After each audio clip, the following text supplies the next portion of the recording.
Hello everyone, welcome to my mini blog. आज हामी आएका थियौँ काउसदी दिदीको घर।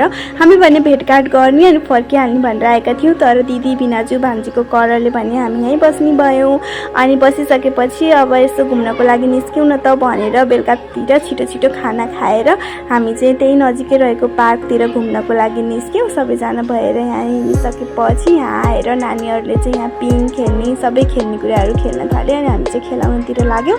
अनि नानीहरूलाई खेलाउँदा नि यति खुसी लाग्यो अनि हामीले पनि कहाँ छोड्न भएर है, खेल्न मिल्ने कुरा जति त हामी पनि खेलौँ भने खेल्न आयौँ। अनि यहाँ दिदी बिना चाहिँ खेल्न आउनु, मैले चाहिँ भिडियो खिच्न छुटाइनँ अनि सबैजना पनि खेलौँ न भनेर हामीले यहाँ ट्राई गऱ्यौँ। यसमा चाहिँ एकदमै धेरै रमाइलो भएको थियो अनि हामी चाहिँ खुसी हुने पार्ट चाहिँ कतै पनि छोड्दैनौँ कि। अनि यहाँ नानीलाई पनि खेल्न पर्यो अरे भनेर उसको चाहिँ बेट मिलेन कसैसँग नि, त्यही भएर एक्लै खेलाइदिउँ अनि हामी चाहिँ सबैजना यसरी खेल्यौँ र एकदमै रमाइलो भयो।